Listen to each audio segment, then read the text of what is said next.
You're in the middle of a perfectly ordinary day. Maybe you're watching a commercial, one of those ones with a dog and a soldier coming home. And before you even realize what's happening, your throat tightens, your eyes sting, and the tears are already falling. You didn't plan it. You didn't want it. And someone nearby glances over, maybe says nothing, but you catch the look. The assumption is that you're fragile, oversensitive, too emotional to handle the world the way everyone else seems to.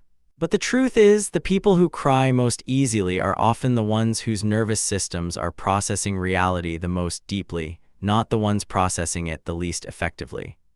This video is about the psychology of people who cry easily, and by the end, you're going to understand exactly what's happening beneath the surface when those tears arrive uninvited. Welcome back. We are the Mind Lab. Let's break this down. Here's what almost nobody tells you about easy crying. It is not a weakness of character. It is a specific neurological and psychological profile. And once you understand the mechanics behind it, the shame that often rides alongside those tears starts to look a lot less justified. Let's start with the most fundamental truth. People who cry easily tend to have a nervous system that responds to emotional input with greater speed and intensity than average. Psychologists call this trait emotional reactivity, and it simply means the gap between stimulus and response is shorter. The emotional signal travels fast, it registers hard, and the body expresses it before the thinking mind can intervene. This isn't dysfunction, it's a calibration setting. Some nervous systems are tuned to high sensitivity the way some microphones pick up sounds others miss entirely. Most people assume crying means you're overwhelmed. In high reactivity individuals, crying often means you're accurately registering something real.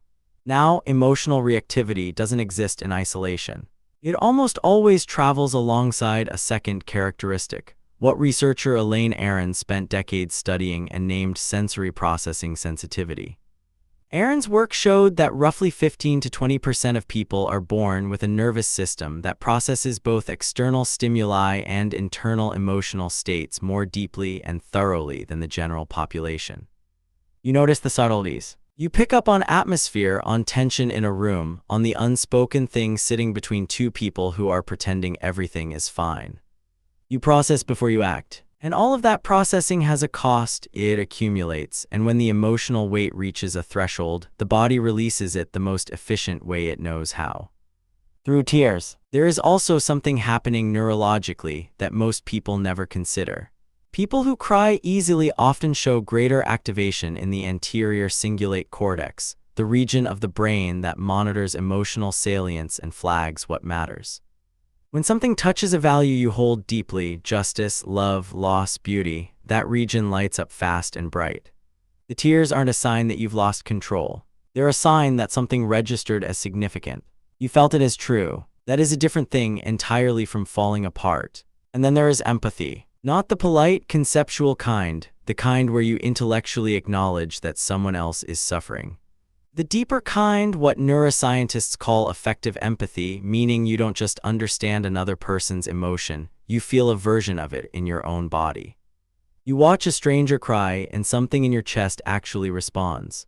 You hear about an injustice and your body carries it as though it happened to you. You read a line in a book and the character's grief becomes, briefly, your grief. This is the mirror neuron system operating at full volume. And for people who cry easily, that volume knob is simply set higher.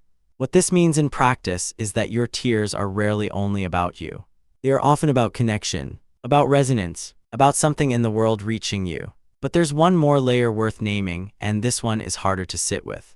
For some people who cry easily, the tears aren't just a sign of sensitivity.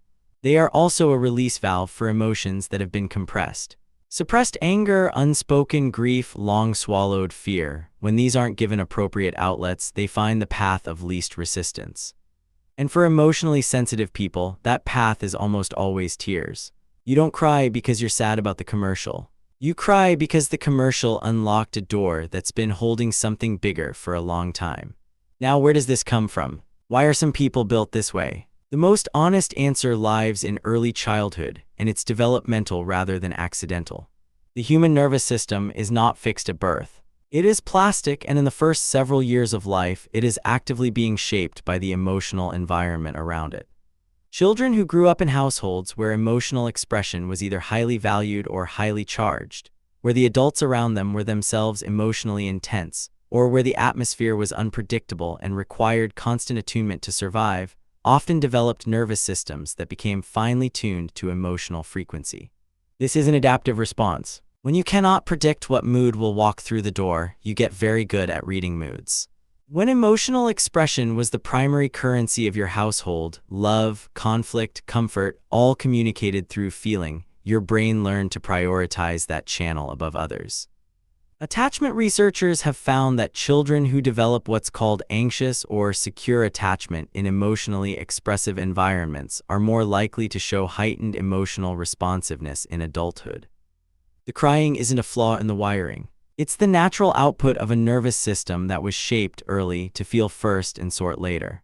If you are someone who cries easily, here is what deserves to be said plainly and without qualification: there is nothing wrong with you.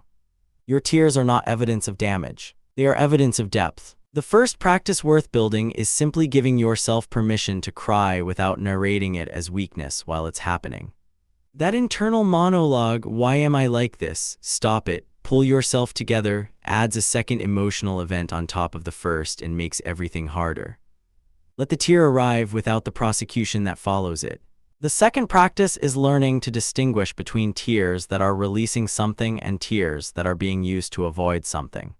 Sometimes crying is completion, the emotion moved through and is done.